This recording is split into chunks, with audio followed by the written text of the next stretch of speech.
آپ کے سوالات کے جوابات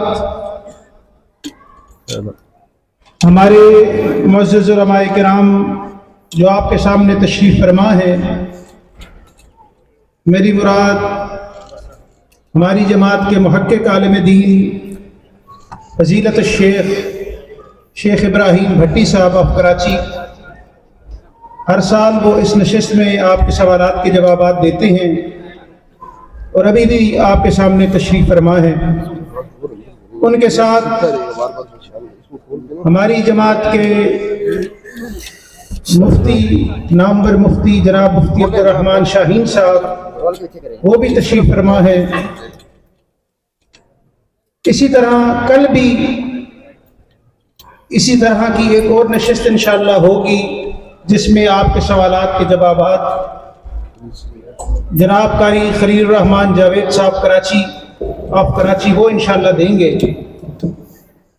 تو ابھی طریقہ کار یہ ہے کہ میں سوال پڑھوں گا اور مشائخ میں سے کسی ایک سے اس کا جواب پوچھوں گا۔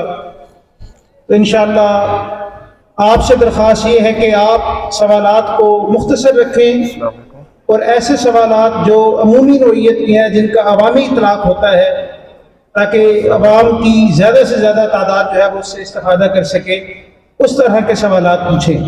ایک جیسے سوالات یا ایسے سوالات جس میں ذاتی نوعیت کے زیادہ ہیں یا ایسے سوالات جن کے جواب کے لیے زیادہ ٹائم درکار ہے وہ میں نہیں لوں گا کیونکہ وقت کم ہے، سوالات زیادہ ہوتے ہیں۔ تو اس طرح کے سوالات آپ بعد میں جو ہے مشائخ سے پوچھ سکتے ہیں انشاءاللہ۔ تو ابھی اس نشست کا آغاز کرتے ہیں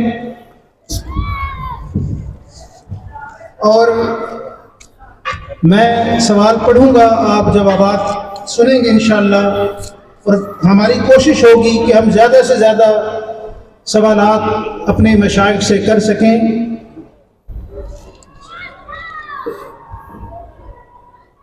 اور انشاءاللہ میں بڑی ادب اور احترام سے گزارش مشائخ سے بھی کروں گا کہ جتنا مختصر جواب ہماری تسلی تشفی کے لیے کافی ہے وہ آپ دیں، کیونکہ وقت کی قلت ہے، پھر دوست ناراض ہوتے ہیں کہ جی سوالات زیادہ تھے، ہمارے سوال آپ نے نہیں پوچھے ہیں۔ تو اختصار کی میں گزارش اپنے مشائخ سے بھی کروں گا۔ تو میں آغاز کرتا ہوں اور پہلا سوال شیخ ابراہیم بھٹی صاحب سے۔ سوال ہے، کیا ٹیکے سے پیدا ہونے والا جانور قربانی کے لیے جائز ہے؟ ان الحمد للہ والصلاۃ والسلام علی رسول اللہ وبعد۔ سب سے پہلے میری دعا ہے اللہ تعالیٰ اس مرکز کو تا قیامت آباد فرمائے، آمین آمین۔ ہمارے انتہائی مخلص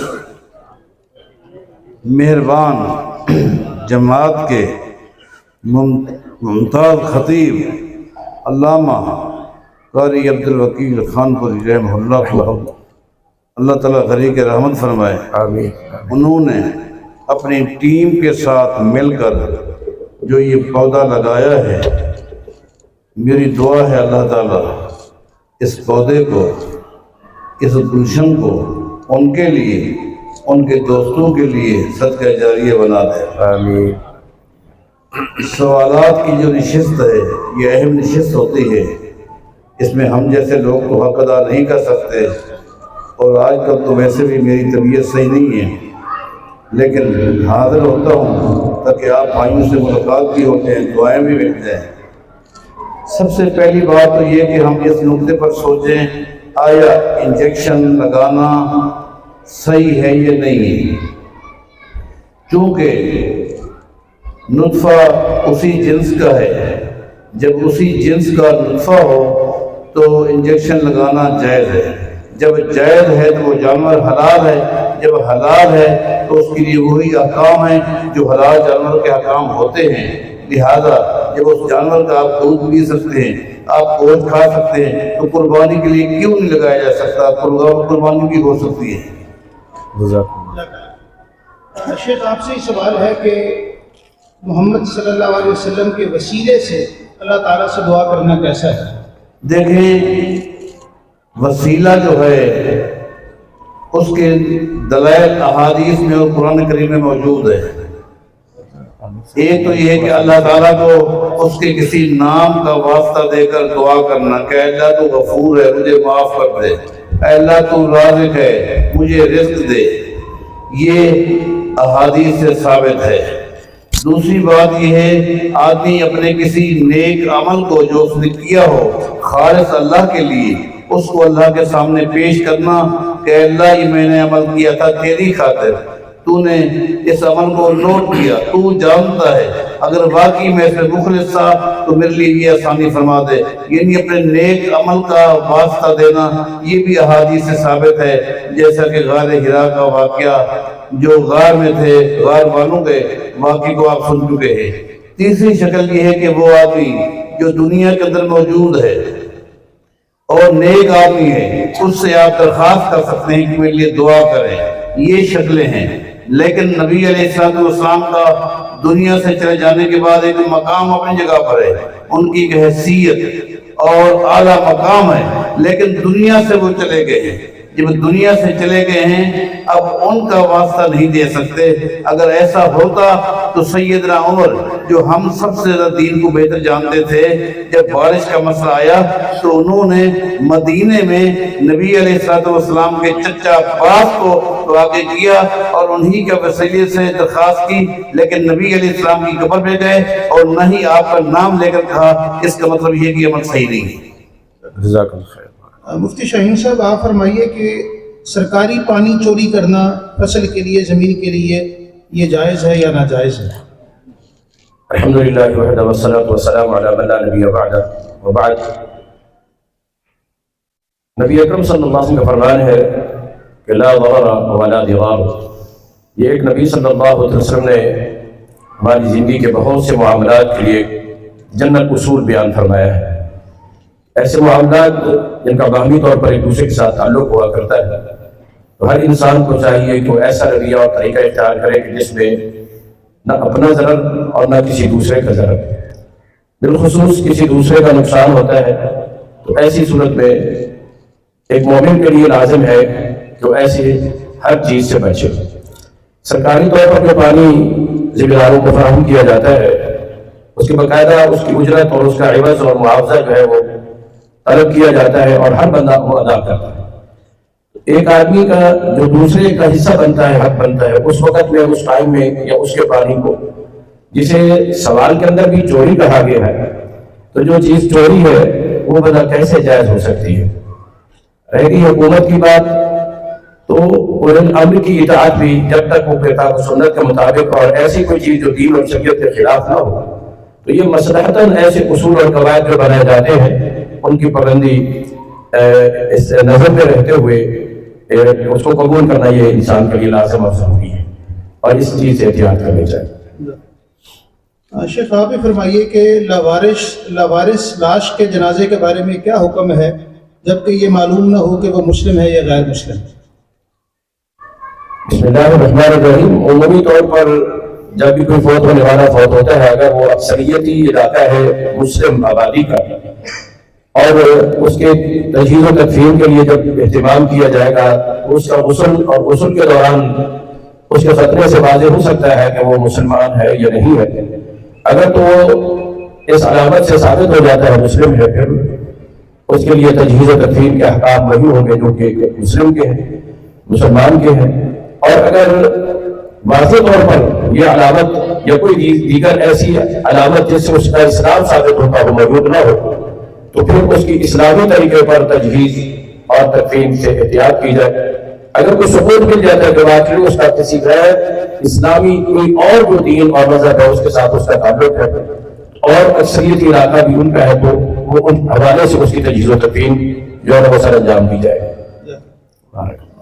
آپ سے یہ سوال ہے کہ امام مسجد نہ حافظ ہے نہ عالم ہے اور وہ عرصہ دراز سے امامت کر رہے ہیں، جبکہ ان کے پیچھے حافظ قرآن مقتدی کی حیثیت سے نماز پڑھ رہا ہے، قرآن و سنت کی روشنی میں ان کی امامت ٹھیک ہے یا نہیں ہے؟ جواب دیں۔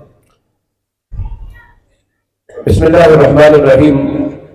نبی اکرم صلی اللہ علیہ وآلہ وسلم نے امامت کے متعلق جو احکام ارشاد فرمائے ہیں وہ یہ کہ اجعلوا ائمتکم خیارکم، تم میں جو بہتر لوگ ہونے چاہیے وہی ہی تمہاری امامت کے حقدار ہیں۔ نبی اکرم صلی اللہ علیہ وسلم کے پاس جو مالک بن حویرث رضی اللہ عنہ وغیرہ آئے تھے، جب یہ واپس جانے لگے تھے تو نبی صلی اللہ علیہ وسلم نے ان کو فرمایا تھا کہ تم اپنے علاقوں میں واپس جا رہے ہو، تم نے نماز بھی پڑھنی ہے، اس کو قائم بھی کرنا ہے۔ تو ایک آدمی کے متعلق فرمایا کہ تم میں سے ایک آدمی جو ہے وہ اذان کہے گا، وَلْيُؤَذِّنْ أَحَدُكُمْ، اور اس کے ساتھ ہی آپ نے فرمایا کہ جو تم میں سے اقرا ہے، قرآن کو پڑھنے والا ہے، قرآن کی قرأت زیادہ جاننے والا ہے، وہ جو ہے وہ اس کی امامت کا حقدار ہے۔ اور جو شرائط ہیں امامت کی بنیادی طور پر شرعی، ان میں بھی اہل علم اور اقرا قرآن کی قرأت اور قرآن کا علم جاننے والا، اور اقرا سے مراد محض مطلقاً قاری نہیں ہے جو ہمارے ہاں عام طور پر مراد لیا جاتا ہے، اقرا سے مراد بھی عالم بکتاب اللہ، جو کتاب اللہ کا علم زیادہ رکھنے والا ہے۔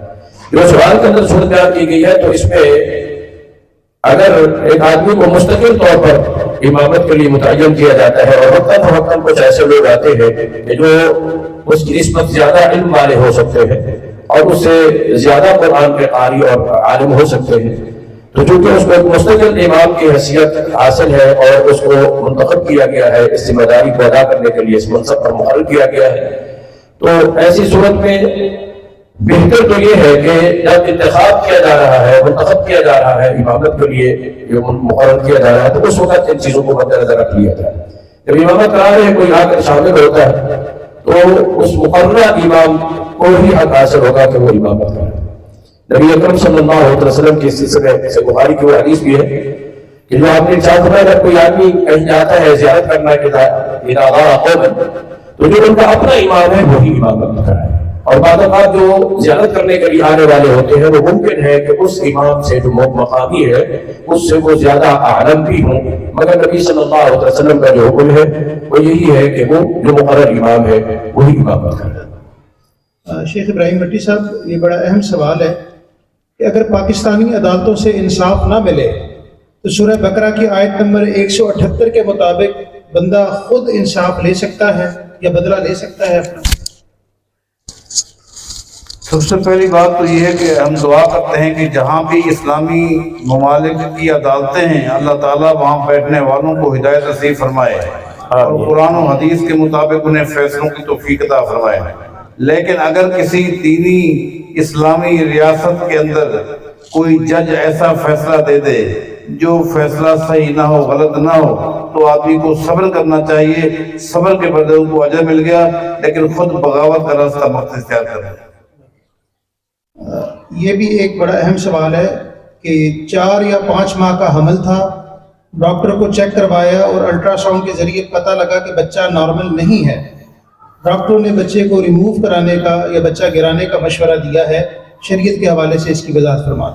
دیکھیں، چونکہ ڈاکٹر حضرات جو ہیں وہ یقیناً انسان کے خیر خواہ ہوتے ہیں، اگر ان کا فیصلہ یہی ہے کہ اس کنڈیشن میں اگر یہ بچہ ظاہر نہ ہوا تو پھر عورت کو بھی اس کی بھی جان کا خطرہ ہے، کوئی اور بھی نقصان ہو سکتا ہے، اگر کنڈیشن ایسی ہے تو پھر حکمران کو چاہیے یا گھر والوں کو چاہیے، عدالتوں کو بھی چاہیے کہ وہ چونکہ جو ڈاکٹر حضرات ہیں وہ بہتر جانتے ہیں، ان کے فیصلے کو وہ قبول کر لیں اور اختلاف نہ کریں۔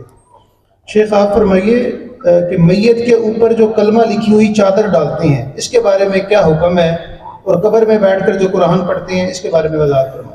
دیکھیں، یہ وہ عمل ہے جس کا شریعت کے ساتھ کوئی بھی تعلق نہیں ہے، ایسا عمل نبی علیہ السلام سے نہ قولاً نہ فعلاً نہ تقریراً کہیں بھی ثابت نہیں ہے۔ رہا معاملہ قرآن کریم کا قبر میں پڑھنے کا، تو نبی علیہ السلام کا واضح فرمان ہے کہ لوگوں اپنے گھروں میں قرآن کریم پڑھا کرو، اپنے گھروں کو قبرستان مت بنایا کرو۔ اس کا مطلب یہ ہے کہ قبرستان میں قرآن پڑھنا ثابت نہیں ہے بلکہ ناجائز ہے۔ اس کا سوال کا جواب آپ دیں، پھر میں شہین صاحب سے پوچھوں گا کہ میرا سوال یہ ہے کہ آپ حضرات 10 مرتبہ رفع الیدین کرتے ہیں اور 18 مرتبہ والی احادیث بھی ہیں، آپ 18 مرتبہ والا رفع الیدین کیوں نہیں کرتے؟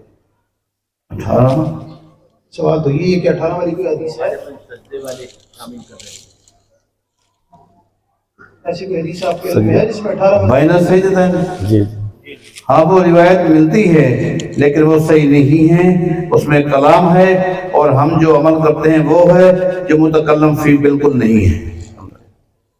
شاہین صاحب آپ ذرا فرمائیے کہ لڑکا اور لڑکی ایک دوسرے کو پسند کرتے ہیں اور وہ ایک دوسرے سے شادی کرنا چاہتے ہیں، لیکن دونوں کے گھر والے نہیں مانتے، ایسی صورت میں کسی ایک کی جان بچانے کے لیے اگر شادی کرنا پڑی تو شریعت کیا کہتی ہے؟ بسم اللہ الرحمن الرحیم۔ یہ معاملہ آپ جانتے ہیں بہت ہی اہم ہے۔ نسب کی حفاظت کے لیے بھی نکاح کا سلسلہ شریعت میں جاری رکھا گیا، اور اس کے کچھ حدود اور قیود اور تقاضے اور شرائط بھی ہیں، اور کچھ شرائط ایسی ہیں کہ جن کے بغیر نکاح وقوع پذیر ہی نہیں ہوتا ہے، نکاح ثابت ہی نہیں ہوتا ہے۔ اور ان شرائط میں سے سب سے ایک اہم شرط جو ہے وہ ولی کا راضی ہونا ہے۔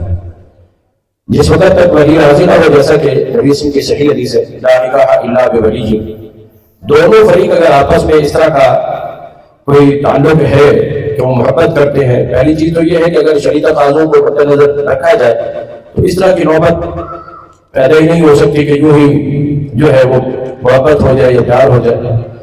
اگر شریعت کے حجاب اور جو محرم کے حکام ہیں ان کی پابندی کی جائے تو عمومی طور پر ایسا نہیں ہوتا ہے۔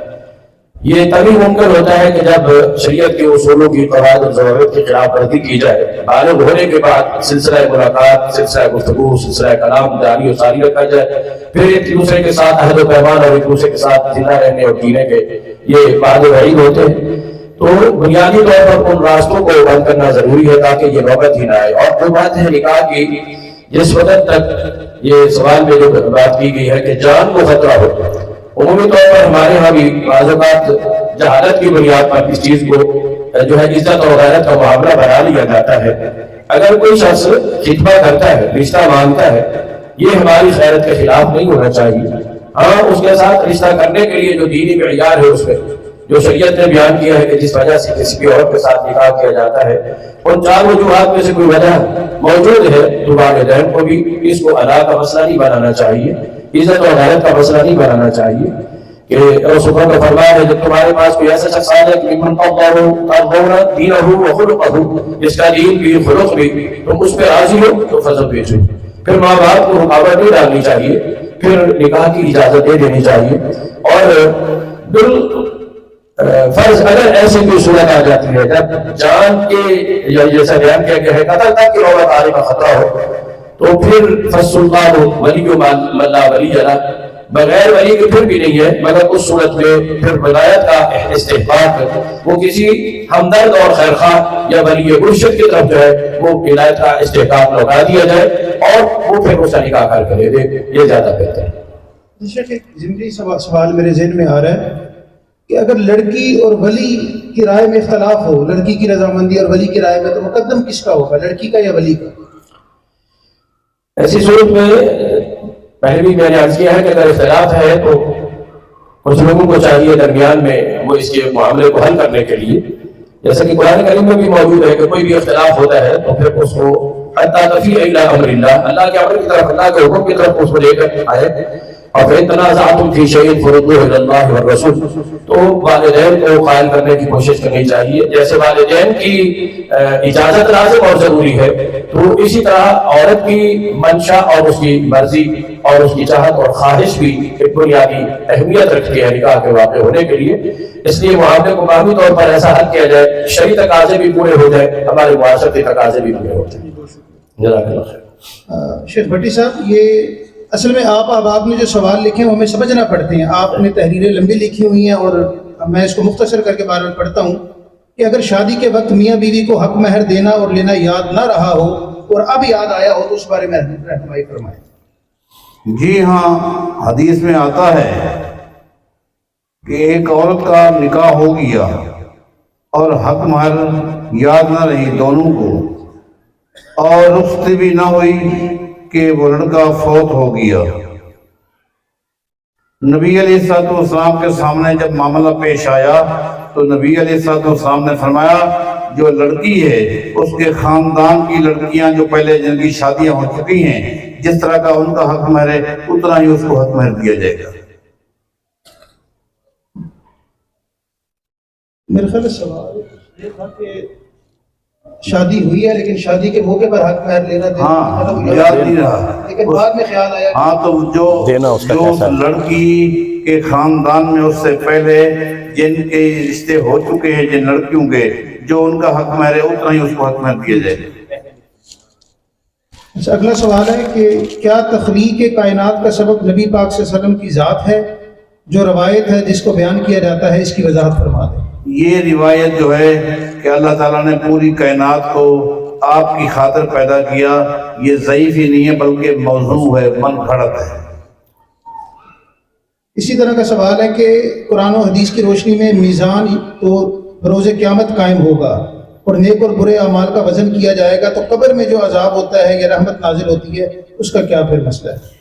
یہ قبر کی جو زندگی ہے یہ آخرت کا پہلا مرحلہ ہے، یہ آخرت کا پہلا مرحلہ ہے اور یہی سے معاملہ شروع ہو جاتا ہے، اور قیامت کے دن کے مقابلے میں یہ عذاب بھی مختصر ہے اور سکون بھی مختصر ہے، اور جو خطرناک مرحلہ ہے وہ قیامت کے دن کا، جہاں انسان کا پاؤں ہلے گا بھی نہیں، زندگی کے سوالات بھی ہوں گے، اس کے بعد پھر ہمیشہ کے لیے جنت ہے، یہ جہنم ہے۔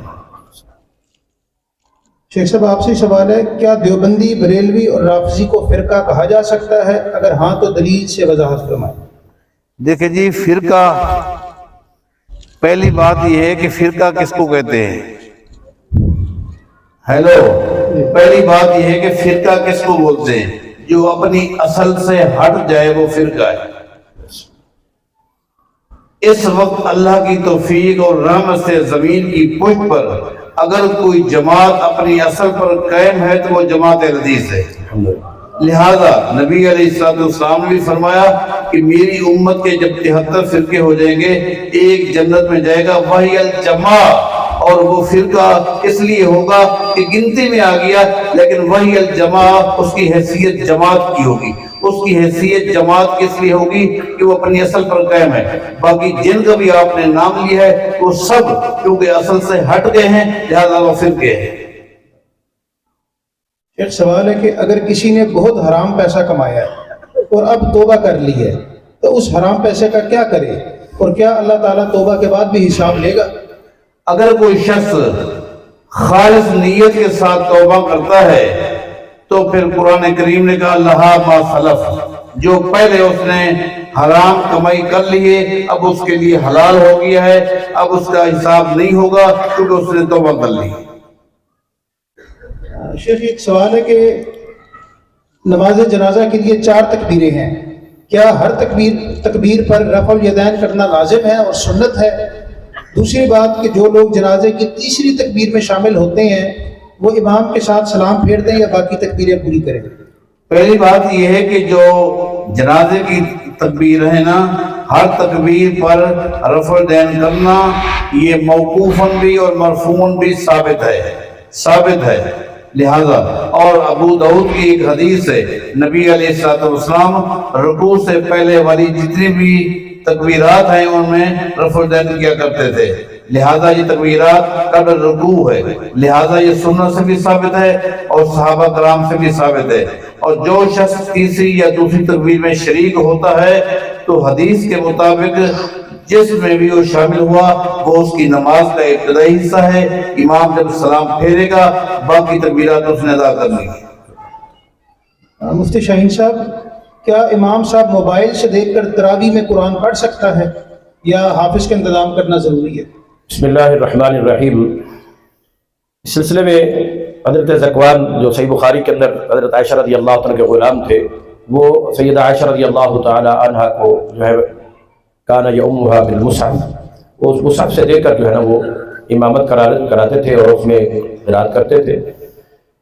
یہ عمل ثابت ہے اور صحیح سندوں کے ساتھ ثابت ہے، مگر آج کل جو ہمارے ہاں موبائل کا یہ سلسلہ ہے اس کی وجہ سے نماز کے اندر جو ہے وہ جب ہم اس کو اٹھاتے ہیں مسلسل اس کو دیکھتے ہیں، نگاہ سجدے کی جگہ سے بھی ہٹ جاتی ہے اور توجہ بھی جو ہے وہ مکمل طور پر خشوع خضوع نماز کے اندر وہ برقرار نہیں رہ سکتا۔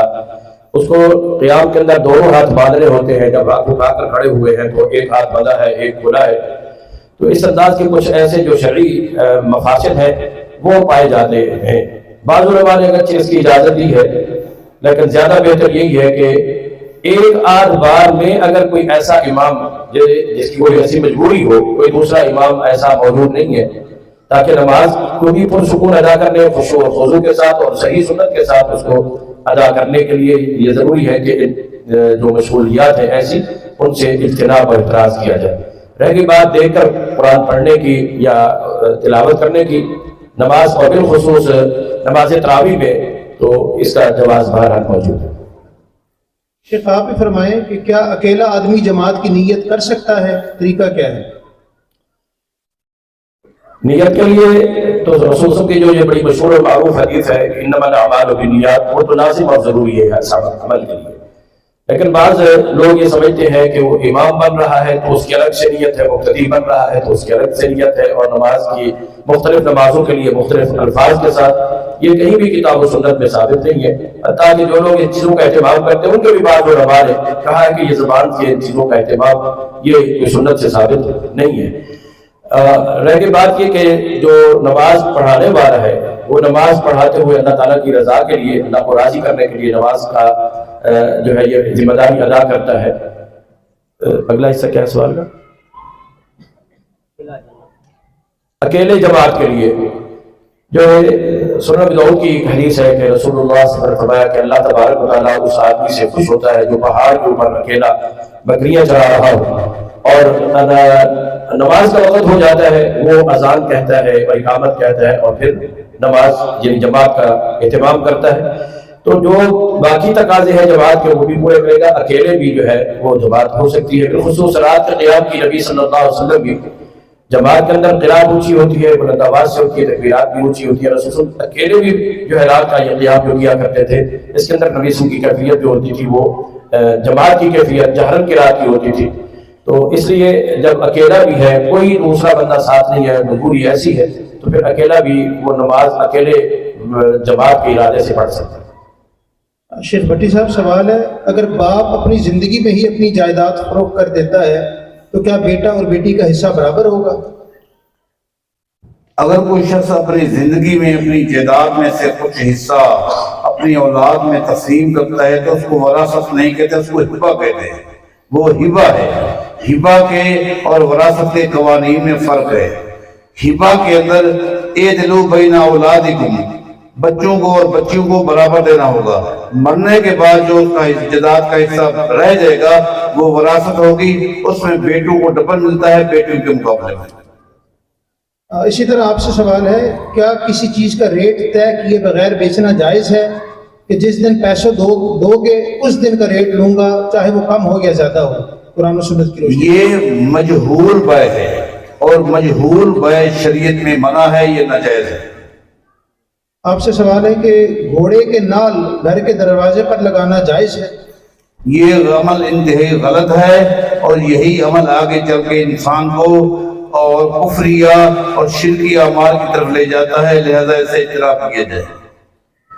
شیخ صاحب یہ ایک سوال ہے کہ ایک شخص نے ایک بچہ پالا ہے اور اس بچے کی ولدیت نامعلوم ہے، پالنے والے شخص کی اولاد نہ ہے، کیا وہ بچہ مذکورہ شخص کی جائیداد کا وارث ہوگا یا نہیں؟ وہ اگر وصیت کرتا ہے اپنی زندگی میں اپنی جائیداد اس کو دے دیتا ہے، خود بھی چونکہ وہ بے اولاد ہے اپنی جائیداد اس کو دے دیتا ہے تو ٹھیک ہے، اگر نہیں دیتا تو پھر وہ وصیت کرے گا۔ وصیت میں پھر یہ ہے کہ اس کی جائیداد کا تہائی حصہ اس کو مل سکتا ہے، زیادہ نہیں مل سکتا۔ شیخ شادی وغیرہ پر جو رسومات ہوتی ہیں ان میں شرکت کرنا کیسا ہے، مثلا دودھ پلائی وغیرہ؟ دیکھیں ان چیزوں سے جتنا آپ بچیں گے اچھا ہے، ورنہ یہ تکلفات ہیں اور تکلفات میں آپ ان پروگرام میں شریک دل سے نہیں ہوتے بلکہ آپ پریشان ہوتے ہیں کہ وہ فلاں موقع آ گیا، آپ کو شاد کرنا پڑے گا، نہ گئے تو یہ ہو گیا، نہ دیا تو یہ ہوگا، لہذا یہ تکلفات ہیں، ان سے بچنا بہتر ہے۔ مفتی شاہین صاحب، کیا رمضان کے علاوہ تہجد کی اذان دینا مسنون ہے؟ دینی چاہیے یا نہیں دینی چاہیے؟ بسم اللہ الرحمن الرحیم۔ عمومی طور پر نبی اکرم صلی اللہ علیہ وسلم کے دور میں سحری سے قبل ایک اذان کا ذکر ملتا ہے، جیسا کہ نبی صلی اللہ علیہ وسلم نے ارشاد فرمایا تھا کہ لا یمنعن احدکم اذان بلال، کہ بلال جو اذان دیتے ہیں تمہیں یہ اذان نہ روکے۔ جب یہ اذان آتی ہے اس سے تم نے کھانا پینا نہیں چھوڑنا ہے، تم نے کھاتے پیتے رہنا ہے، حتیٰ یؤذنکم ابن ام مکتوم، جب تک کہ ابن ام مکتوم اذان نہیں دیتے۔ تو یہ جو اذان ہوتی تھی نبی صلی اللہ علیہ وسلم کے زمانے میں، اس کی بھی نبی صلی اللہ علیہ وسلم نے 2 وجہ بیان فرمائی ہیں۔ ایک تو یہ کہ یہ لِیُنَبِّہَ نَائِمُکُم، کہ جو لوگ سوئے ہوئے ہیں وہ بیدار ہو جائیں اور جاگ کر بیدار ہو کر وقت پر سحری کر لیں، وَلْيَرْجِعْ قَائِمُکُم، کہ جو لوگ قیام کے لیے مساجد وغیرہ میں گئے ہوئے ہیں تو وہ واپس لوٹ آئے۔ یہ اذان جسے عمومی طور پر ہم تہجد کی اذان ہمارے ماحول معاشرے میں کہا جاتا ہے، اور بنیاد اور دلیل اس سے دی جاتی ہے، وہ تہجد کے لیے نہیں ہوتی تھی، تہجد کو چھوڑ کر واپس جو ہے اپنے روزے کی سحری وغیرہ کے لیے جو ہے نا نبی صلی اللہ علیہ وسلم نے اس کی حکمت اور مصلحت بیان فرمائی ہے۔ عام دنوں کے اندر کچھ علماء نے اس کے جواز کا فتویٰ دیا ہے، وہ کہ تہجد کے لیے تہجد کا جو اہتمام ہے نماز کا عمومی طور پر، جیسا کہ عام نوافل ہیں سوائے رمضان کے، باقی جیسے باقاعدہ جماعت کے ساتھ اجتماعی طور پر جو ہے وہ ہوتا ہے اہتمام، وہ ایسا نبی صلی اللہ علیہ وسلم سے ثابت نہیں ہے۔ تو بعض علماء نے اس کی اجازت دی ہے جو سال کے بقیہ دنوں کے اندر بھی جو ہے اس کو دیا جا سکتا ہے۔ بھٹی صاحب، یہ آپ کے نام سے ہی سوال پوچھا گیا ہے کہ شب برات کو عبادت کرنا اور صبح روزہ رکھنا، کیا یہ صحیح حدیث سے ثابت ہے؟ کسی بھی صحیح حدیث ثابت نہیں ہے، جتنی بھی روایات پیش کی جاتی ہیں سب میں کلام ہے۔ اور یہ ایک بڑا دلچسپ سوال ہے کہ آن لائن موبائل پر دم کروانے کی شرعی حیثیت کیا ہے؟ بس جی جس طرح چاہیں آپ کام کرواتے جائیں، ورنہ جو دم کی ایک شرعی حیثیت ہے اس کا تقدس بھی تباہ کیا جا رہا ہے، بالکل غلط ہے، ایسا نہیں ہونا چاہیے۔ شیخ، کیا انشورنس پالیسی کروانا جائز ہے یا نہیں؟ بالکل ناجائز ہے، عقیدے کے بھی خلاف ہے۔ جو یہ کام کرتا ہے اس نے سب سے پہلے اپنا عقیدہ برباد کیا۔ اللہ تعالیٰ اجتناب کی توفیق عطا فرمائے۔ آمین۔ کیا مرزا جہلمی عالم دین ہے؟ اس کی دعوت کو سننا چاہیے یا نہیں؟ چوٹی کا جاہل ہے اور اس کی پالیسی ابن سبا والی ہے۔ جس طرح ابن سبا کی پالیسی تھی اور کس طرح اس نے اسلامی لبادہ اوڑھ کر اسلام کو نقصان پہنچایا، یہ بندہ بھی اسی طرح نقصان پہنچا رہا ہے۔ کیا رفع الیدین کے بغیر نماز ہو جاتی ہے؟ دیکھیں، عمل قبول کرنا نہ کرنا یہ اللہ کا کام ہے۔ ہماری ذمہ داری یہ ہے کہ ہم کوئی بھی کام کریں قرآن و حدیث کے مطابق کریں۔ جو بندہ نماز پڑھتا ہے بغیر رفع الیدین کے، اس نے سنت کے مطابق نماز نہیں پڑھی۔ جنازے کے بعد گھر آتے ہوئے جو دعا کرنے کا حکم ہے اور یہ سوگ کے اوقات میں بھی آتا ہے، کہتا ہے جی دعا کر دیں، وضاحت فرمائیں جنازے کے بعد دعا کیسی ہے؟ جنازے کے بعد گھر آ کر جو دعا کی جاتی ہے، ہاتھ اٹھا کر کے جی دعا کر دیں مرحوم کے لیے، وہ کیسے؟ دیکھیں جی، جو دعائیں ثابت ہیں وہ یہی ہیں کہ نماز جنازہ پڑھو، نماز جنازہ کے بعد میت کو دفنانے کے بعد قبر پہ دعا پڑھو، یہ ثابت ہے۔ اس کے علاوہ باقی جو ہے وہ سب رسومات ہیں، اور جو اس کو فاتحہ خوانی کہیں یا کچھ بھی کہیں، ان کا شریعت سے کوئی تعلق نہیں۔ اکثر دیکھا گیا ہے کہ اہل حدیث علماء سرخ اور سفید رومال پہنتے ہیں، جبکہ شریعت میں افضل کالا اور سفید ہے، وضاحت فرمائیں۔ یہ افضل جو آپ نے کہا ہے اس کی کیا دلیل ہے؟ کیونکہ آپ ہم سے سوال کرتے ہیں تو دلیل مانگتے ہیں، آپ بھی تو بتائیں کہاں ہے، کہاں لکھا ہوا کہ افضل فلاں فلاں؟ کہیں نہیں لکھا ہوا۔ جادو یا جنات کا سایہ ہو جائے تو کیا کرنا چاہیے؟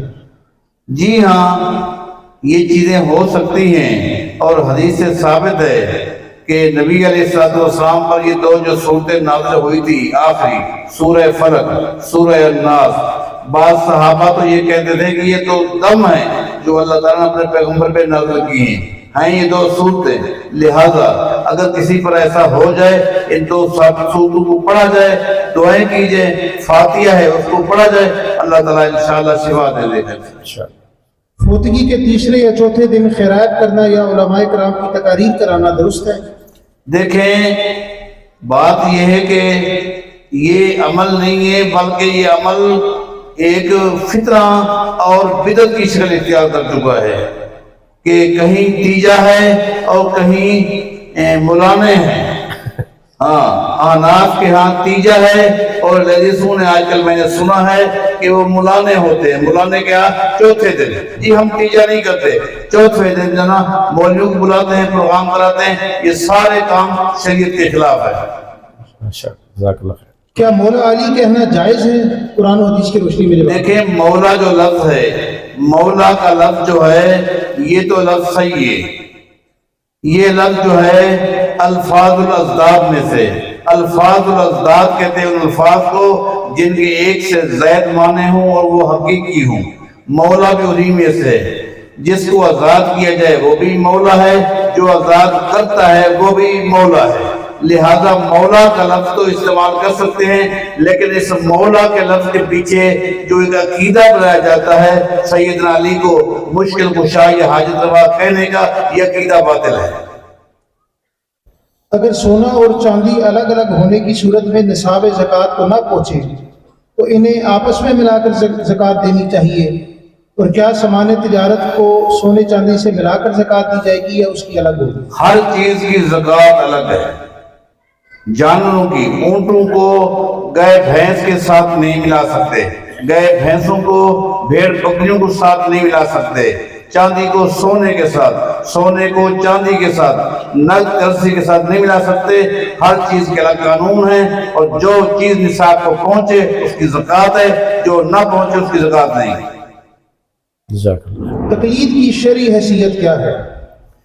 یہ بہتر ہوگا کہ شیخ صاحب ایک چونکہ محقق بھی ہیں، مناظر بھی ہیں، اور ان کی ان کے ساتھ گفتگو ہوتی رہتی ہے، تقلید کے لفظ کی وضاحت صحیح معنی وہ کر پائے۔ آپ فرما دیں، بارک اللہ فیک۔ چلیں آپ یہ دیکھ رہا کہ شیخ صاحب سے کر لیتے ہیں، آپ اس کا جواب دیں کہ شیخ صاحب سے کر لیتے ہیں۔ قلدہ یقلد تقلید، یہ باب تفعیل میں سے ہے، یعنی اندھا دھند، دیکھے بغیر، سوچے بغیر، سمجھے بغیر اگر کسی کے پیچھے چل پڑے، جیسا کہ انہوں نے خود لکھا ہے، یہ تقلید ہے۔ اگر دیکھتا ہے، آنکھیں کھولتا ہے، سوچتا ہے، تو پھر تحقیق ہے، سوچتا نہیں ہے اور کسی کے پیچھے چل پڑتا ہے۔ اس کو ہمارے ہاں تقلید کا معنی آپ یوں کہیں بھیڑ چال۔ پہلی بھیڑ جڑی کھوہ چ ویسی پیچھے یہ کیوں تھئی ویسی، کیونکہ انہیں کو پتہ ہے ساری بھیڑ جتا ویسی بھی کوئی جگہ ہی ہو سکتی۔ یہ ہے تقلید بس۔ مفتی شاہین صاحب، قسطوں پر سامان کی خرید و فروخت کیسی ہے؟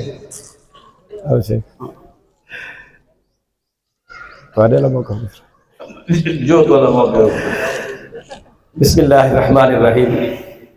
فی نفسہ شرعی طور پر نہ ہی خرید و فروخت جو شرعی تقاضوں کے تحت ہو وہ منع ہے، اور نہ ہی کسی رقم کو قسطوں کی صورت میں محض اس کو ادا کرنا یہ شرعاً منع ہے۔ ایک شخص طاقت نہیں رکھتا ہے کسی رقم کی ادائیگی کی اس نے دینی ہے، اس کی ادائیگی کے لیے وہ کچھ قسطیں بنا دیتا ہے، وہ رقم اتنی ہی رہتی ہے، وہ ادا کرتا ہے۔ شرعاً قسط بھی حرام نہیں ہے اور بیع اور شراء بھی حرام نہیں ہے۔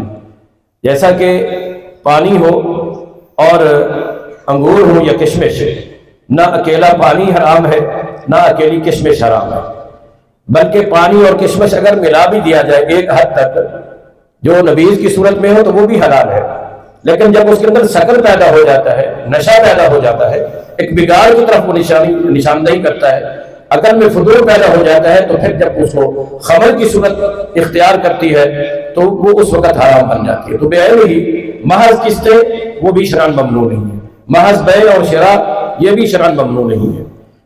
کسی چیز کو نقد بیچنا یہ بھی شرعاً جائز ہے، کسی چیز کو ادھار میں بیچنا یہ بھی شرعاً جائز ہے، مگر ادھار کی بنا پر، قرض کی بنا پر، دین کی بنا پر جب اس ٹائم اور وقت اور پیریڈ کی وجہ سے اصل زر سے، اصل قیمت سے زائد قیمت یا اصل زر سے زائد زر جو ہے وہ حاصل کیا جائے گا کہ کل قرض جر منفعۃ فہو ربا، وہ ربا کی صورت میں چلی جائے گی۔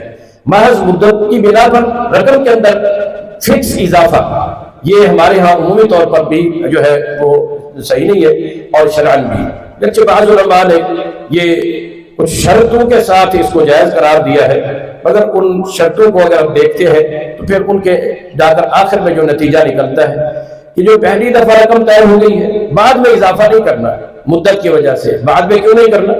اگر پہلی دفعہ مدت کی بنا پر اضافہ کیا جا رہا ہے تو بعد میں کیوں ہونا چاہیے؟ اگر بعد میں ناجائز ہے تو پہلی دفعہ بھی اصل قیمت سے اس کے اندر اضافہ جب مدت کی بنا پر کیا جائے گا تو وہ یہ ناجائز ہوگا. اس لیے ایسی صورت میں احتیاط بہتر ہے. اللہ تعالیٰ ہم سب کو صحیح سمجھ نصیب فرمائے. قرآن و سنت کی روشنی میں چھپکلی کو مارنا گناہ ہے یا نہیں؟ چھپکلی کو مارنا چاہیے، اس کے مارنے کا ثواب ہے بقاعدہ. یہ ایک زہریلا جانور ہے، اس کی زہر سانپ سے زیادہ خطرناک ہے، اور یہ جو ہے انتہائی زہریلا جانور ہے. اس کو مارنے پر حدیث میں ثواب کا ذکر آیا ہے، اس کو مارنے پر گناہ نہیں ہے. بارک اللہ فیک. سر یہ ایک دکھی شوہر نے سوال پوچھا ہے، کہتا ہے مجھے اپنی بیوی سے بہت زیادہ محبت ہے لیکن وہ خرچہ بہت کرواتی ہے، اب میں کیا کروں؟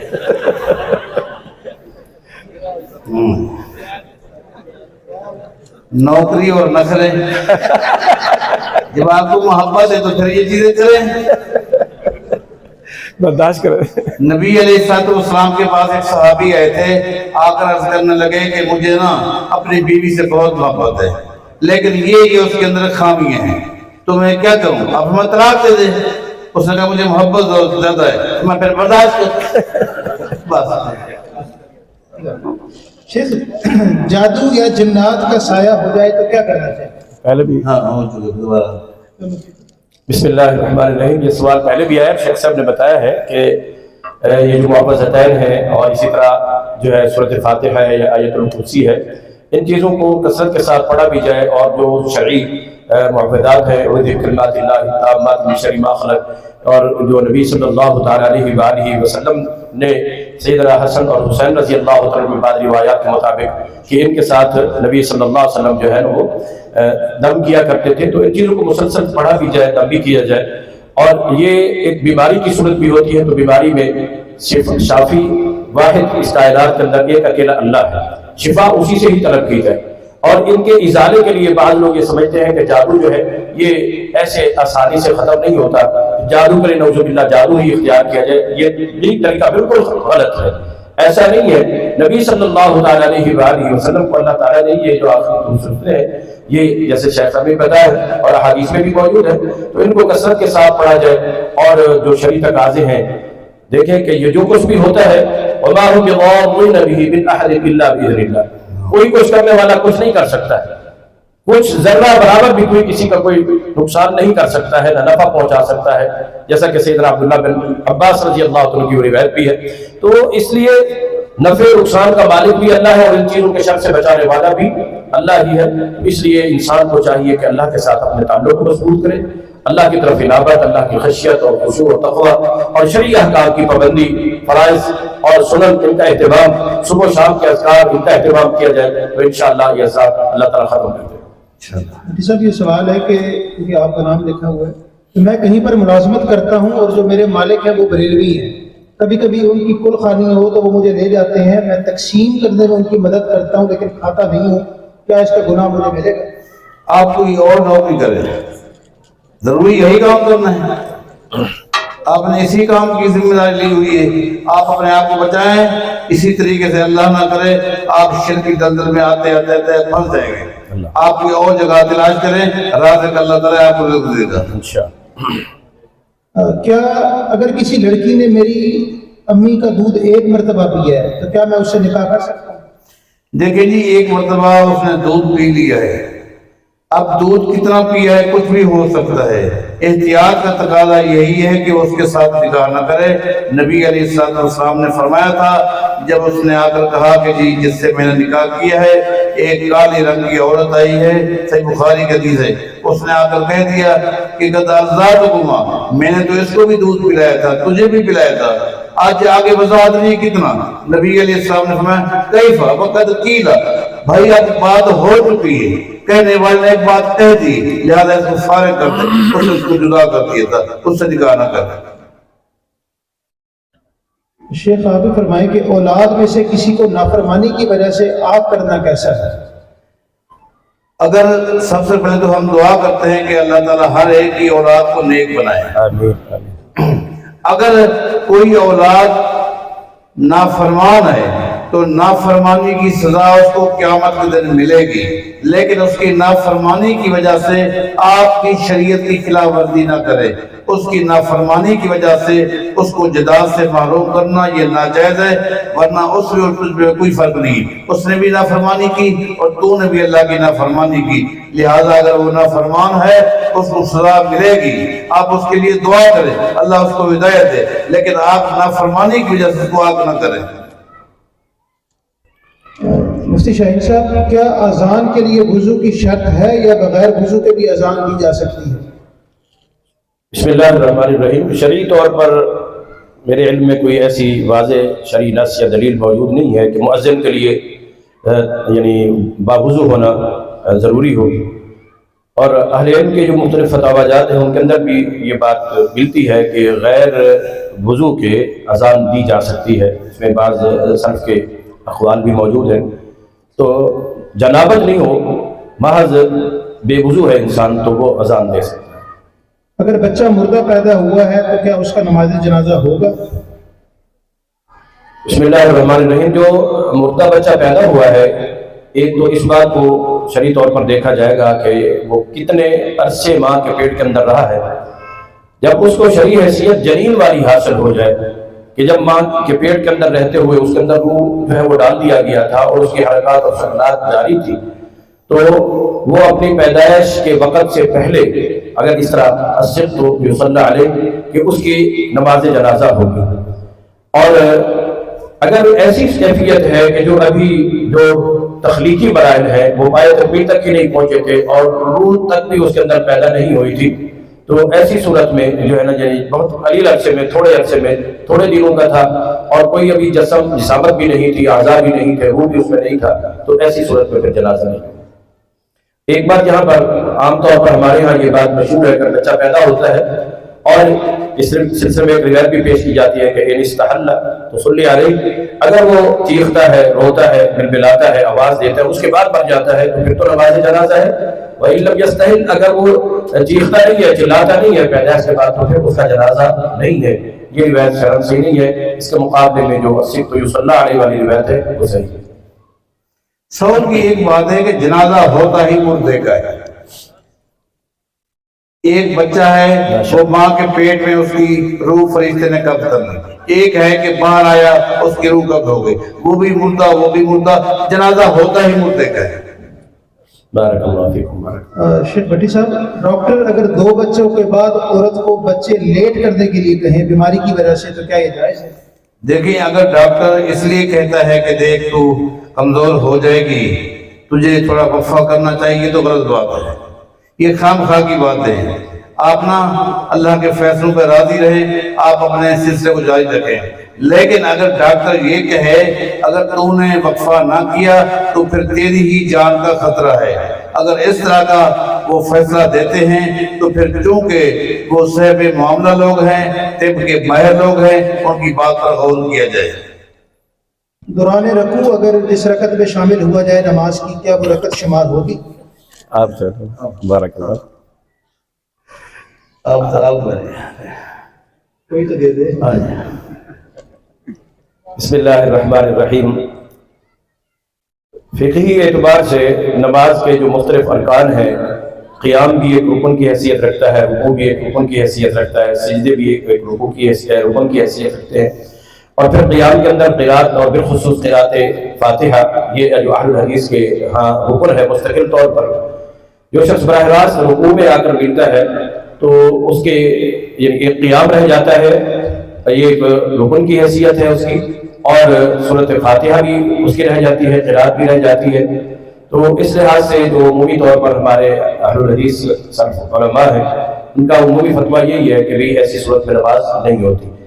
بعض اہل علم کا یہ خیال ہے، صحیح بخاری کی جو بکرہ والی روایت ہے اس سے بھی استدلال کرتے ہیں، حالانکہ اس میں بھی نبی صلی اللہ علیہ وسلم نے یہ فرمایا ہے کہ وَلَا تَعُدُ کہ آئندہ ایسا نہ کرنا، اور نبی صلی اللہ علیہ وسلم اگرچہ اس کو دعا بھی دی ہے کہ زادک اللہ حرصا، اللہ تمہارا حرص زیادہ کرے، وہ حرص تھا نماز میں شامل ہونے کا، جماعت میں شامل ہونے کا، شریک ہونے کا، اور رکعت کے اندر شامل ہونے کا جو شوق تھا اس کے اندر نبی صلی اللہ علیہ وسلم نے دعا کی، اضافے کی دعا جو ہے وہ فرمائی ہے۔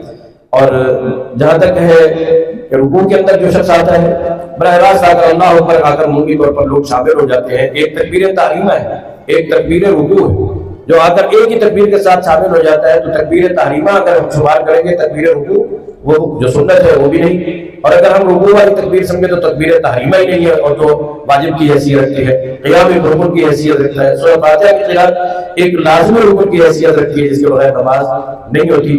بعض روایات میں جو لا تجزی اور قدر کے الفاظ بھی ہیں، بعض محدثین نے اگرچہ اس پر کلام بھی کیا ہے، بعض کے نزدیک یہ روایت حسن درجے کی ہے.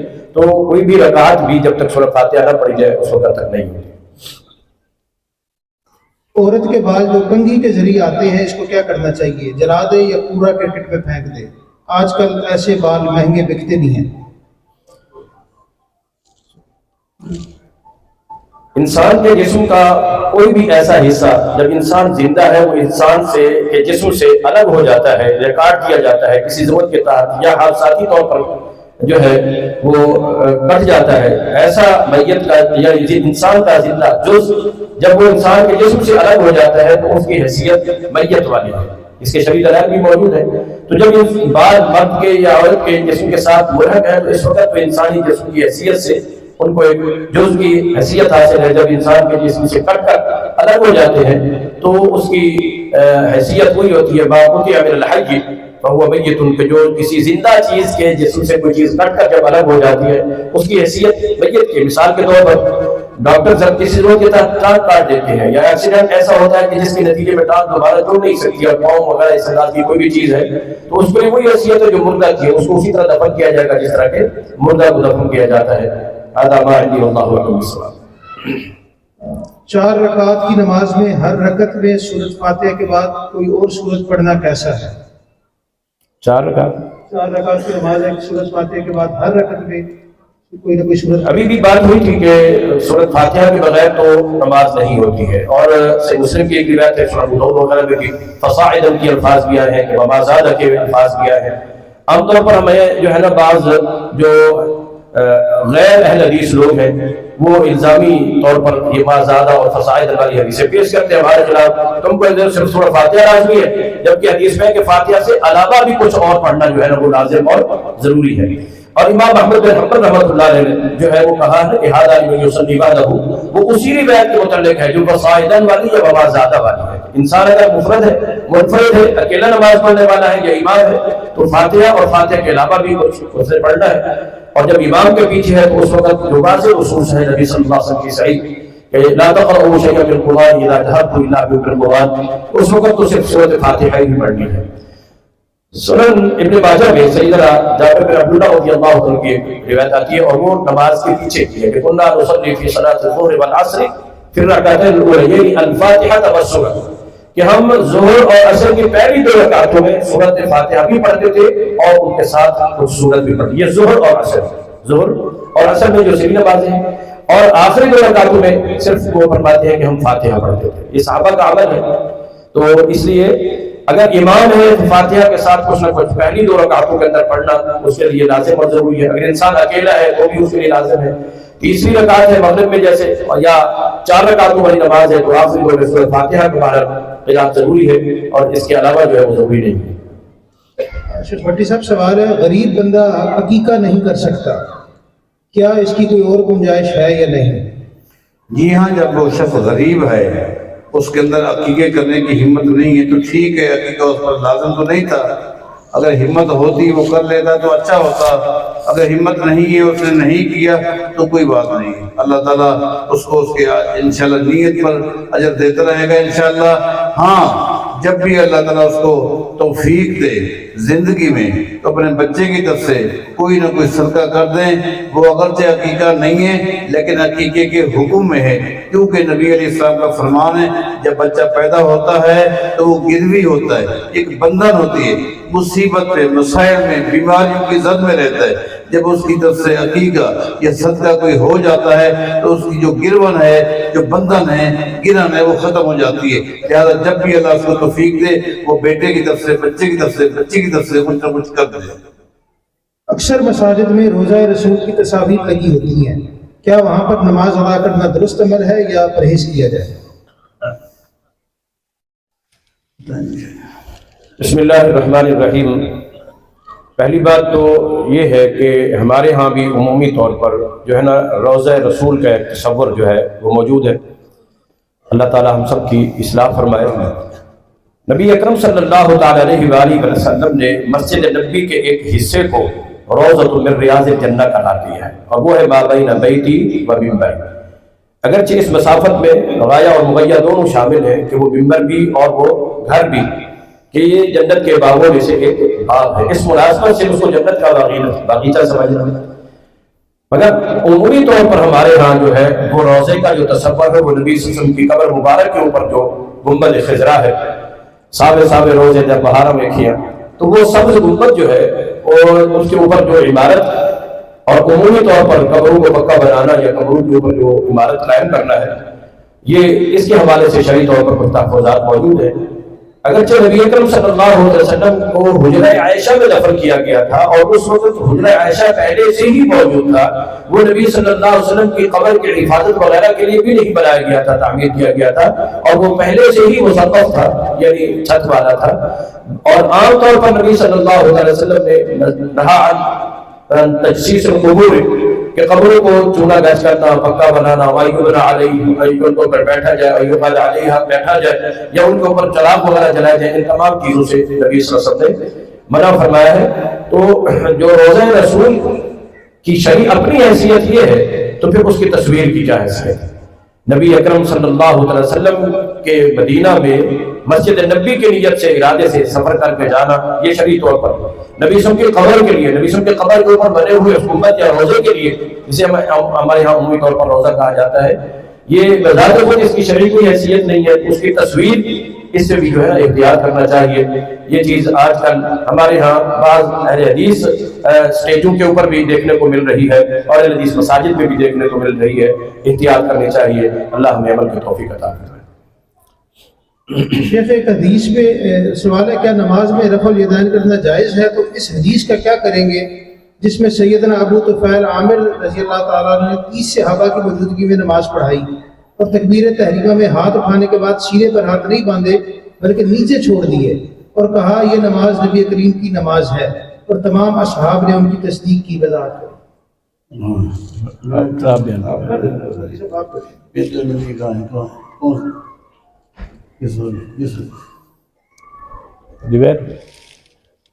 ایسی کوئی حدیث آپ کے علم میں ہے؟ میرے علم میں کوئی روایت نہیں ہے، کہ کوئی بھی صحیح روایت میرے علم میں نہیں ہے جس میں 30 صحابہ کی موجودگی میں نماز پڑھنے والے نے پڑھی ہو اور سب نے تصدیق کی ہو کہ بالکل ٹھیک ہے، نبی صلی اللہ علیہ وسلم نے اس طرح نماز پڑھائی ہے۔ میرے علم کے مطابق کوئی ایسی حدیث صحیح نہیں ہے، واللہ اعلم۔ سوال جان بوجھ کر ننگے سر نماز پڑھنا کیسا ہے؟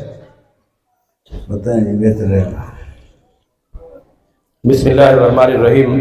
یہ جان بوجھ کر جو ننگے سر نماز کا مسئلہ ہے، عمومی طور پر جو نماز کے احکام حتیٰ کہ فقہا نے بھی بیان کیے ہیں، جو نماز کے لیے سطر ضروری ہے، لازم جس کے بغیر نماز نہیں ہوتی۔ سر کا ڈھانپنا نہ یہ فرائض میں سے ہے، نہ یہ واجبات میں سے ہے، نہ نماز کی سنت میں سے ہے۔ البتہ آداب میں سے بھی بعض اہل علم نے اس کو شامل کیا ہے، شمار کیا ہے۔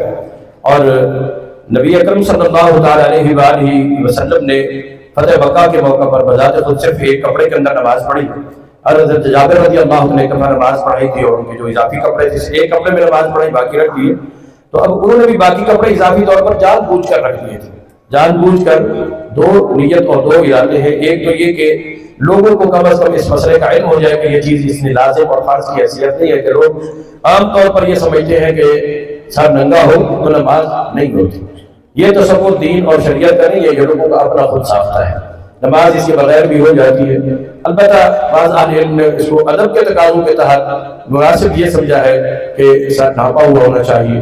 اور اگرچہ ایک دوسرا علماء کا طبقہ بھی موجود ہے کہ عاجزی اور انکساری اور اپنے آپ کو رب کے سامنے عاجز ظاہر کرنے کے لیے، اپنی عاجزی کے اظہار کے لیے اگر سر سے کپڑا اتارتے ہیں، جس طرح حج کے اندر احرام میں سر ڈھانپنا ہی منع ہے، کہ وہ پوری کی پوری کیفیت جو ہے وہ عاجزی کے اظہار کی ہے رب کے سامنے اس کے دربار میں حاضری کے لیے، تو اس کی بہرحال شرعاً اجازت موجود ہے۔ عورت کے بارے میں رہی بات یہ جو باتیں ہوئی ہیں، یہ ساری کی ساری جو ہے یہ مرد حضرات کی ہیں۔ خواتین کے لیے کوئی ایسی دلیل نہیں ہے، بلکہ شرعی طور پر حکم یہی ہے کہ نماز کے اندر ان کے بال جو ہے وہ ڈھانپے ہوئے ہونے چاہیے، ظاہر نہیں ہونے چاہیے۔ جو شرعی طور پر ان کے جسم کے اعضاء کے چھپانے کا حکم ہے ان کو بھی چھپا ہونا چاہیے، غیر کے سامنے ظاہر ہے۔ شیخ بھٹی صاحب، یہ ابھی پہلے ایک سوال آیا تھا اور ایک صاحب نے اس کو سنا آن لائن اور پھر سوال انہوں نے پوچھا ہے۔ سوال یہ تھا کہ اگر حرام کمائی والا توبہ کر لے اور توبہ کے بعد جو اس نے مال کمایا ہے کیا وہ اس کے لیے جائز ہو جائے گا یا ناجائز رہے گا؟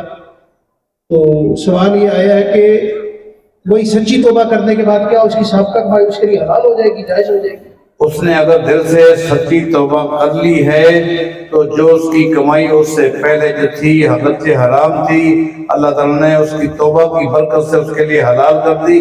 لیکن توبہ کے بعد اگر دوبارہ وہ عمل کرے گا تو پہلے والا گناہ بھی اس کے سر پر ہے، بعد والا بھی اس کے سر پر ہے۔ اسی سے متعلقہ ایک سوال آیا تھا کہ اگر اس نے اس ظلم کے ساتھ کسی کا مال ہتھیایا ہے، یہ ظلم ایک الگ چیز ہے، مال چھینا، تو کیا وہ واپس کرے گا؟ ظلم ایک الگ چیز ہے، اس کا تعلق تو حقوق العباد سے ہے، اس کا تعلق ہے حقوق العباد سے۔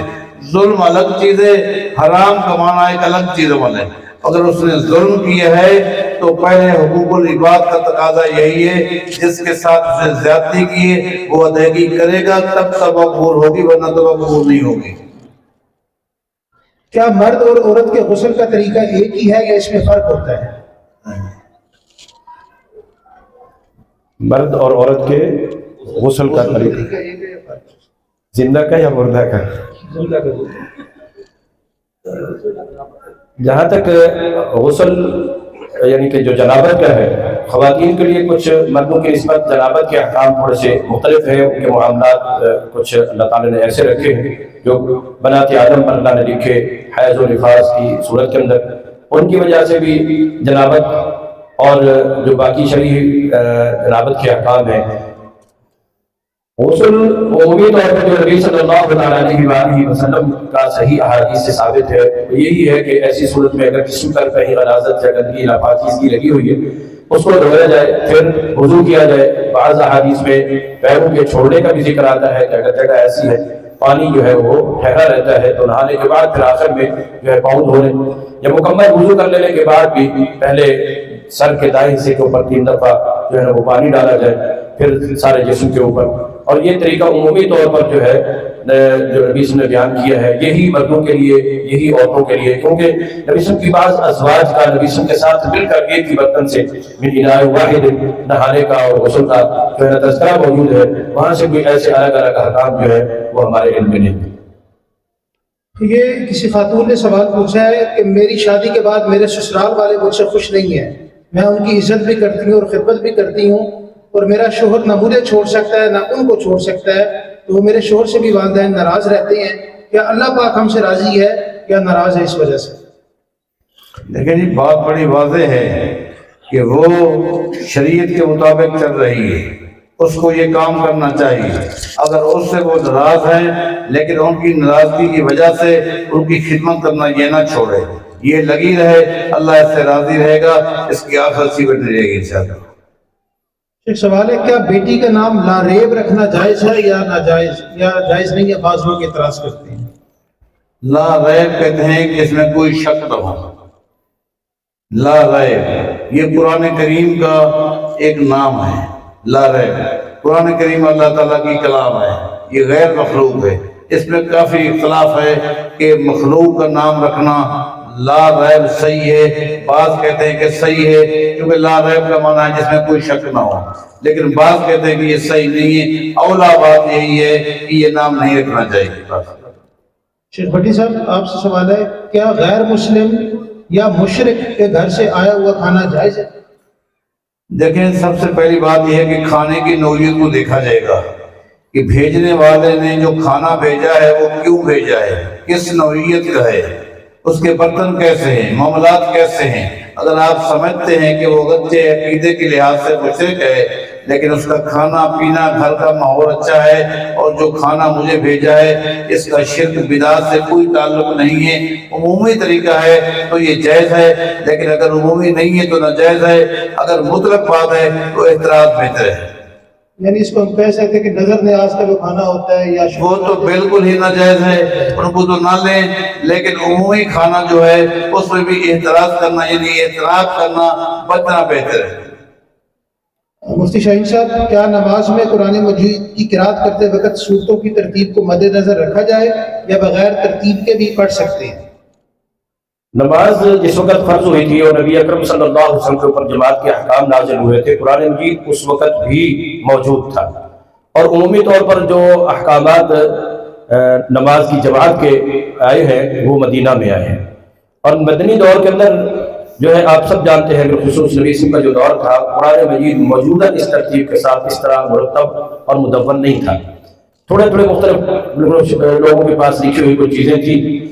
جب اس کی یہ ترتیب ہی نہیں تھی تو اس ترتیب کا لزوم اور اس کی پابندی شرعی طور پر یہ بذات خود جو ہے یہ ایک قابل اعتراض بات ہے۔ اور پھر بالخصوص صحابہ کرام رضوان اللہ علیہم جو اس دور میں موجود تھے، حضرت عمر رضی اللہ تعالیٰ عنہ کے متعلق احنف بن قیس کہتے ہیں، اور انہوں نے بلکہ نماز پڑھی ایک دن تو جو سورت کہف تھی وہ پہلے پڑھ لی اور سورت یوسف جو ہے وہ بعد میں پڑھ لی۔ جو موجودہ ترتیب ہے اس لحاظ سے یوسف سورت پہلے ہے اور کہف بعد میں ہے، مگر انہوں نے کہف پہلے پڑھ لی اور یوسف کو بعد میں تلاوت کیا، اور پھر بعد میں بتایا کہ حضرت عمر رضی اللہ تعالیٰ عنہ نے بھی اسی طرح ہی پڑھا تھا۔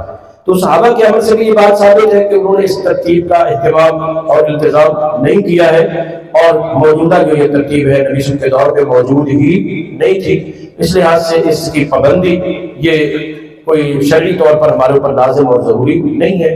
ہاں آج کل ہمارے ماحول اور معاشرے میں کچھ لوگ اس کو غلط سمجھتے ہیں، اور بعض اوقات فتنے کا خطرہ ہو، اس وجہ سے اگر کوئی احتیاط کی جاتی ہے تو پھر اور بات ہے، ورنہ کسی فتنے کو ختم کرنے کے لیے اصل سنت کا اظہار اور اس کا احقاق اور اس کو واضح کرنا، جیسا کہ حضرت جابر کی پہلے متعلق میں عرض کر رہا تھا، تو انہوں نے ایک ہی کپڑے میں نماز پڑھا دی، سر پہ کوئی کپڑا نہیں ہے، دیکھنے والے نے کہا کہ لیغانی مثل احمد، تاکہ تم جیسا نہ سمجھ بندہ یہ دیکھ لے۔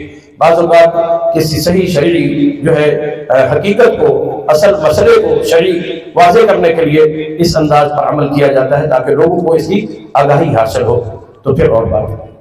شیخ بھٹی صاحب، اور شیخ صاحب کا انہوں نے بالکل بہترین دلائل کے ساتھ بات کہی ہے۔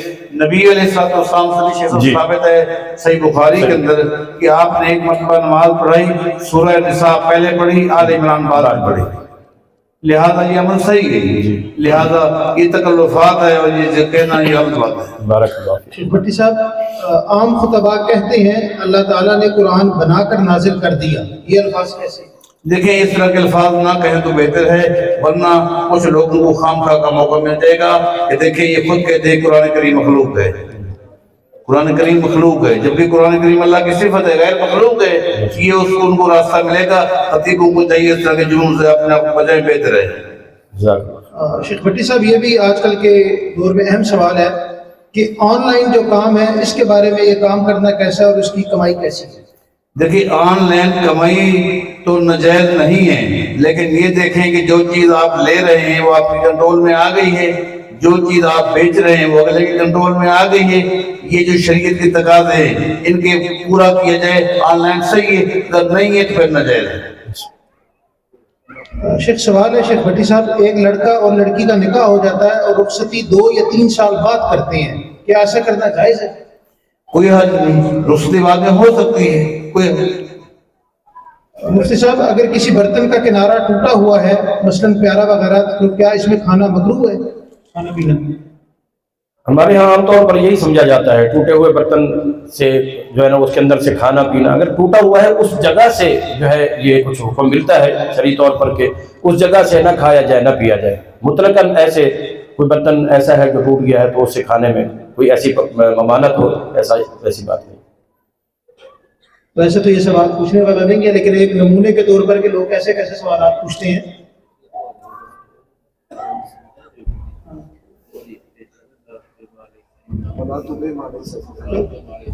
ایک سوال ہے شیخ صاحب کہ یہ جو آپ نے پیچھے کیا ہے آن لائن ٹریڈنگ کے حوالے سے، ایک مفتی صاحب ہے ہمارے معلوم سوشل میڈیا پہ، ان سے یہ سوال ہوا تو یہ حدیث بیان کر کے وَلَا تُبِعْ مَا لَيْسَ عِندَكَ، جو چیز آپ کے پاس کنٹرول میں نہیں ہے اس کو آپ نہیں بیچ سکتے، تو لہٰذا اس حدیث کو پیش کر کے انہوں نے کہا کہ آن لائن ٹریڈنگ جائز نہیں ہے. تھوڑی سی اس حوالے سے وضاحت کر دیں تاکہ ہماری مزید تسلی ہو جائے. دیکھیں جی بات تو بالکل صحیح حدیث میں ہے، لہذا کنٹرول کے کئی شکلیں ہوتی ہیں. آج جدید دور ہے، کنٹرول کا تقاضا جو ہے وہ یہ ہے کہ آپ کی وہ چیز ہو گئی اور آپ سمجھتے ہیں کہ وہ چیز آپ کی ہو گئی ہے. اس کے لیے جو اصول موجودہ حالات کے مطابق ہوں اس کے مطابق اگر وہ چیز آپ کی ہو گئی ہے تو ٹھیک ہے، وہ آپ کی اگر نہیں ہے تو وہ آپ کی نہیں ہے، پھر اس کو نہ آپ بیچ سکتے ہیں نہ اس طرح کی چیز آپ لے سکتے ہیں. شیخ بھٹی صاحب، قرآن اور حدیث میں اگر اختلاف ہو جائے تو کس پر عمل کیا جائے گا؟ قرآن و حدیث میں اختلاف ہو ہی نہیں سکتا. اچھا، یہ تو اس وقت اختلاف ہوگا جب ایک انسان کے علم کی کمی ہوگی یا فہم کا قصور ہوگا. یہ دو باتیں یاد رکھیں، علم کی کمی، فہم کا قصور. قرآن و حدیث میں اختلاف نہیں رہے گا. اگر علم کا قصور نہ ہو، فہم کا قصور نہ ہو تو پھر یہی بات ہے، قرآن و حدیث میں غلطی ہو ہی نہیں سکتی. بے شک. جس طرح اذان کا جواب دینا ضروری ہے، کیا تکبیر کا بھی جواب دینا ضروری ہے؟ تکبیرات کا بھی جواب دینا احادیث سے ثابت ہے، آپ دے سکتے ہیں. یہ اب سوال کرنے والا تو نہیں ہے، چلے تفنن تباہ کے لیے لگتا ہے جو کہ کرنے والا سوال نہیں وہ شیخوں کے جواب دیں. امتحانات میں نقل لگانے کے متعلق قرآن و حدیث کا کیا حکم ہے؟ چھوڑ دے بس، یہ صرف آپ کو بتانا یہ مقصود ہے کہ وقت نہ ضائع کیا. شعبہ تعلیم آپ کا، شعبہ تعلیم آپ کا. انہوں نے خود کہتی ہے کہ نقل ہے. نقل تو ویسے غلط ہے، نقل ویسے ہم تو نقل کے ہیں ہی کہہ نہیں. شیخ، بچے کے دائیں کان میں آزاد میں تکبیر کی ترتیب اگر الٹ ہو جائے تو کیا کرنا چاہیے؟ آپ بتائیں. پہلے تو یہ بتائیں کہ تکبیر والی روایت کیسی ہے. بس یہ سوال آپ کا نام لے کے پوچھا گیا. بہرحال اہل علم موجود ہیں. میرے علم کے مطابق میں اہل علم کا احترام کرتا ہوں، قدر کرتا ہوں، کرنی چاہیے. میری معلومات کے مطابق یہ ایک کان میں اذان اور دوسرے کان میں تکبیر کہنے والی روایت میں جو ہے کلام ہے. روایت ضعیف ہے. جب ضعیف ہے میرے نزدیک تو پھر میں آپ کو کیا جواب دوں؟ کیا ایسے شخص سے روحانی علاج کروایا جا سکتا ہے جو تعویذ اور دھاگا تو نہیں دیتا پہننے کے لیے اور نہ ہی وظیفہ بتاتا ہے لیکن مسلمان ہونے کے باوجود نماز ادا نہیں کرتا؟ جو بے نمازی ہے وہ مشرک ہے. وہ مشرک ہے، نماز نہ پڑھنا شرک ہے. ایسے مشرک سے آپ کس طرح علاج کروا سکتے ہیں؟ روحانی علاج کے لیے کم از کم آپ ایسے آدمی کا انتخاب کریں جس کا عقیدہ بھی صحیح ہو اور جس کے پاس شریعت کا علم ہو، ورنہ آپ ہی گمراہ ہو جائیں گے. شیخ بھٹی صاحب، یہ سوال آپ سے، نماز تراویح 8 رکعتیں ہیں یا 20 ہیں؟ اگر 8 ہے تو دلیل پیش کریں. لوگ کہتے ہیں کہ مدینے والے 20 کیوں پڑھتے ہیں؟ یہ جب مدینہ جاتے ہیں تو کوئی اور چیز نظر نہیں آتی. کوئی اور چیز نظر نہیں آتی، نہ مدینے کی نہ مکہ کی. اچھا میں آپ سے ایک بات پوچھتا ہوں.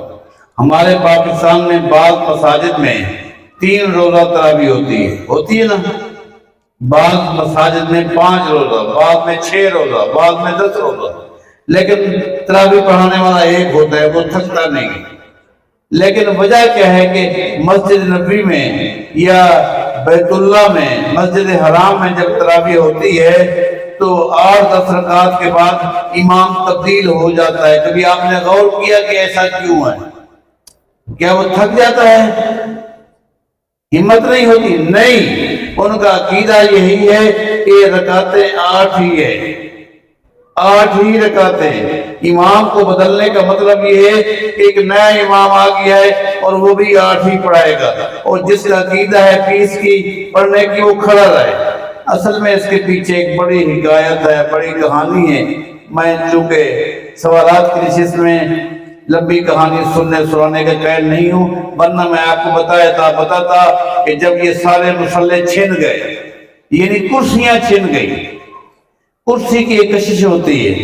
11 مہینے تمام لوگوں نے صبر کیا، حنبلیوں نے، مالکیوں نے، شافعیوں نے، حنفیوں نے. 11 مہینے کے بعد کہا درخواست لے کر آئے. 11 مہینے آپ کے پیچھے نماز پڑھتے رہے، اب آپ کی خاطر ہم اپنی فقہ کو نہیں چھوڑ سکتے. آپ 8 رکعتیں 10 پڑھائیں گے، اس کے بعد مصلی ہمیں دیں گے. تو وہاں کی انتظامیہ کو اللہ جزائے خیر دے، ان پر اللہ تعالیٰ کی رحمتیں ہوں۔ ان لوگوں نے کہا ٹھیک ہے ہم بندوبست کر لیتے ہیں۔ انہوں نے سوچا اگر آج حنفی 20 رکعت کے لیے آگے ہیں تو کچھ دنوں کے بعد شافعی آ جائیں گے کہ ہم جماعت کے ساتھ اشراق پڑھتے ہیں، ہمیں مصلی دیں۔ کوئی چاش کیا لے آ جائے گا، کوئی آ جائے گا جی ہمارے ہاں صلاۃ التسبیح جماعت سے پڑھنا ثابت ہے، آپ صلاۃ التسبیح کے لیے ہمیں مصلی دیں۔ ان کو کہانی مصلی کی، مصلی چاہتے ہیں، لہذا آپ نہ اپنے امام کو تبدیل کرتے، آپ کے عقیدے کے مطابق 8 ہو جائے گی اور ان کے عقیدے کے مطابق جو کچھ ہو جائے گا، آپ اپنا امام بدلتے۔ میں آپ سے آخری ایک بات پوچھتا ہوں، ابھی مغرب کی نماز ہونے والی ہے، امام صاحب نماز پڑھائیں گے، کتنی رکعتیں ہیں؟ 3 رکعتیں۔ وہ جب سلام پھیریں گے، جو رہ جائیں گے بعد میں آئیں گے، اگر وہ دوبارہ جماعت کراتے ہیں اور امام نماز پڑھاتا ہے تو آپ کہہ سکتے ہیں مرکز حدیث خانپور میں ہم گئے تھے اور انہوں نے مغرب کی 6 رکعتیں پڑھی، کہہ سکیں گے؟ امام بدل گیا، امام تبدیل ہو گیا، اس نے بھی 3 پڑھائی، اس نے بھی 3 پڑھائی، تو وہاں بھی امام جو ہے وہ 8 ہی پڑھاتا ہے، وہ 20 نہیں پڑھاتا۔ اور یہ کہانی بھی صرف مسجد نبوی اور مسجد حرام کی ہے، نہ کسی اور مسجد کا مطالبہ تھا۔ آپ جائیں، مکہ میں سینکڑوں مساجد ہے، مدینہ میں سینکڑوں مساجد ہے، کسی ایک مسجد کے حوالے سے نہ ان کا مطالبہ تھا اور نہ آپ کو وہ یہ ترتیب ملے گی۔ شیخ صاحب نے گفتگو کے آغاز میں فرمایا تھا کہ ان کو صرف یہ تعداد نظر آتی ہے، وہاں جو تراویح پڑھی جا رہی ہوتی ہے، حالانکہ آپ سب جانتے ہیں عشاء کی نماز کے ساتھ جب اقامت ہوتی ہے، اقامت وہ اکیری ہوتی ہے، اور جو جماعت کرانے والے ہر رکعت کے اندر آمین بھی جہرن ہوتی ہے، وہ بھی ان کو نظر نہیں آتے ہیں، اور جو وہ ہاتھ سینے کے اوپر باندھتے ہیں وہ بھی ان کو نظر نہیں آتے ہیں، اور پھر جو وہ اسی تراویح کے ساتھ جو وتر پڑھتے ہیں وہ 2 سلام پھیر کر تیسرا الگ پڑھتے ہیں، وہ بھی ان کو نظر نہیں آتا، اور اسی طرح جو ہے وہ بعض اوقات ہاتھ اٹھا کر پڑھتے ہیں، وہ بھی ان کو نظر نہیں آتا۔ تو جو وہاں کے اعمال ہیں یا اس انداز کی چیزیں ہیں، اگر ان کو بنیاد بنانا ہے تو پھر مکمل طور پر بنایا جائے، صرف تعداد کے لحاظ سے مسجد نبوی میں بھی اور مکہ مکرمہ میں بھی آخری عشرے کے اندر مزید پھر رات کے آخری حصے میں 11 رکعات کا ایک اور قیام کرایا جاتا ہے آخری حصے میں، اور جو اب یہ 20 اور 21 23 کے بعد پھر 11 رکعات مزید جو ہے وہ پڑھائی جاتی ہے۔ تو اصل شریعت کے اندر جو دلیل ہے وہ لقد کان لکم فی رسول اللہ اسوۃ حسنہ، تعداد نبی اکرم صلی اللہ علیہ وسلم والی جو صحیح بخاری کے اندر سیدہ عائشہ رضی اللہ عنہا بیان فرمائی۔ جزاک اللہ۔ شیخ پہلے بھی سوال آیا تھا، دوبارہ آیا ہے کہ یوٹیوب چینل کی کمائی کیسی ہے؟ جی یوٹیوب چینل اس کی کمائی کیسی ہے؟ دیکھیں، سب سے پہلے میں نے بات یہی کہی تھی کہ یہ جو ہے یہ کام کیسا ہے۔ اگر کام صحیح ہے اس کی اجرت بھی صحیح ہے، کام غلط ہے اس کی اجرت بھی، اس کی نوعیتیں مختلف ہے، کسی کام کو غلط بھی استعمال کیا گیا ہے اور صحیح بھی، جو صحیح ہے اس کی کمائی بھی صحیح ہے، جو غلط ہے اس کی کمائی بھی غلط ہے۔